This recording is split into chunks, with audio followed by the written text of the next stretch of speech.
Assalamualaikum warahmatullahi wabarakatuh. Hai teman-teman, aku Nadia Ayuninggit Nazali, mahasiswa Institut Manajemen Wiyata Indonesia, Prodi Manajemen C dengan NIM 210115114. Dengan adanya video ini, aku akan sedikit memaparkan dan menggali materi tentang apa sih lingkungan bisnis itu dengan dosen pengampu Bapak C. Gunawan mata kuliah Business Environment. Apa sih lingkungan bisnis itu? Apa itu lingkungan bisnis? Ada keterkaitan antara lingkungan bisnis dengan bisnis, yaitu keterkaitan dasar yang perlu kita pahami dalam melakukan kegiatan berbisnis. Meminjam pengertian dari sebuah situs internet, lingkungan bisnis adalah segala sesuatu yang mempengaruhi aktivitas bisnis dalam suatu organisasi, yang artinya segala aspek dan faktor baik internal maupun eksternal yang mempengaruhi kemajuan dan kemunduran secara kuantitatif maupun kualitatif sebuah bisnis dalam suatu organisasi yang tersistematis bisa dikatakan sebagai lingkungan bisnis. Lingkungan umum mencakupi faktor politik, hukum, sosial, perekonomian, kebudayaan, pendidikan, teknologi, dan demografi atau perkembangan penduduk. Dan untuk lingkungan khusus mencakupi penyedia, pelanggan, pesaing, teknologi, dan sosiopolitik. Jadi, apa sih lingkungan bisnis itu? Lingkungan bisnis itu sendiri adalah segala sesuatu yang mempengaruhi aktivitas bisnis dalam suatu organisasi yang menjadi faktor dasar bagi keberhasilan dan kesuksesan sebuah bisnis.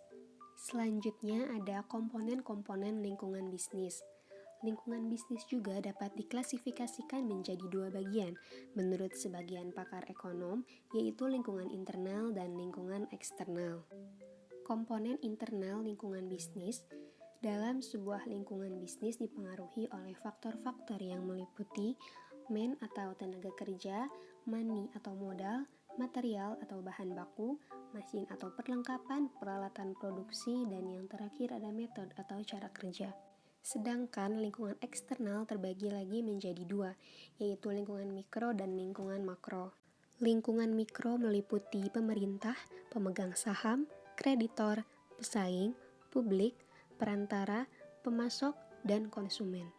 Selain lingkungan mikro, lingkungan eksternal lainnya juga dipengaruhi oleh lingkungan makro yang meliputi lingkungan ekonomi, lingkungan teknologi, lingkungan politik hukum atau pemerintahan, lingkungan sosial kultur, lingkungan global, dan lingkungan bisnis teknologi dan informasi. Semua lingkungan baik internal maupun eksternal setiap saat dapat berubah-ubah sejalan dengan perkembangan waktu. Oleh sebab itu, pengaruh faktor yang satu dengan yang lain terhadap perkembangan perusahaan juga berbeda-beda. Dapat dikatakan bahwa lingkungan internal lebih tajam pengaruhnya terhadap perkembangan perusahaan dibandingkan dengan pengaruh faktor-faktor eksternal. Maka perusahaan harus lebih peka untuk mengikuti faktor-faktor yang terdapat dalam lingkungan internal tersebut tanpa melupakan adanya faktor dalam lingkungan eksternal. Sikap pebisnis dalam menyikapi lingkungan bisnis yang semakin dinamis. Perubahan lingkungan adalah angka kecepatan dari perubahan lingkungan umum dan lingkungan khusus perusahaan. Perubahan ini terdiri dari perubahan yang stabil, di mana angka perubahannya lambat, dan perubahan dinamis, di mana angka perubahan lingkungan adalah cepat. Perusahaan biasanya mengalami baik perubahan stabil maupun perubahan dinamis. Pengamatan terhadap perubahan dan kompleksitas lingkungan membuat para manajer dapat memanfaatkan lingkungan yang berubah dengan 3 langkah, yaitu langkah pertama yaitu pengamatan lingkungan. Pengamatan lingkungan ini adalah meneliti lingkungan terhadap kejadian atau masalah penting yang mungkin dapat mempengaruhi suatu organisasi. Manajer biasanya menerjemahkan kejadian dan masalah sebagai ancaman atau kesempatan. Jika menerjemahkan sebagai ancaman, maka ia akan berusaha melakukan suatu langkah-langkah untuk melindungi perusahaan. Jika manajer menerjemahkannya sebagai kesempatan, maka mereka akan memanfaatkan kejadian tersebut dengan mempertimbangkan strategi alternatif untuk meningkatkan kinerja perusahaan. Dan yang terakhir, menghadapi ancaman dan kesempatan. Dari berbekal informasi yang dirangkum tersebut, maka manajer dapat mengambil tindakan untuk mengurangi dampak dari ancaman dan menggunakan kesempatan untuk meningkatkan keuntungan. Sudah tiba di penghujung materi, mungkin materi yang aku paparkan ini masih banyak sekali kekurangannya.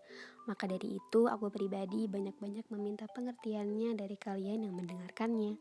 Terima kasih atas waktu dan kesempatan yang kalian kasih. Aku, Nadia Ayuninggita Zaldi, izin menyudahi video ini.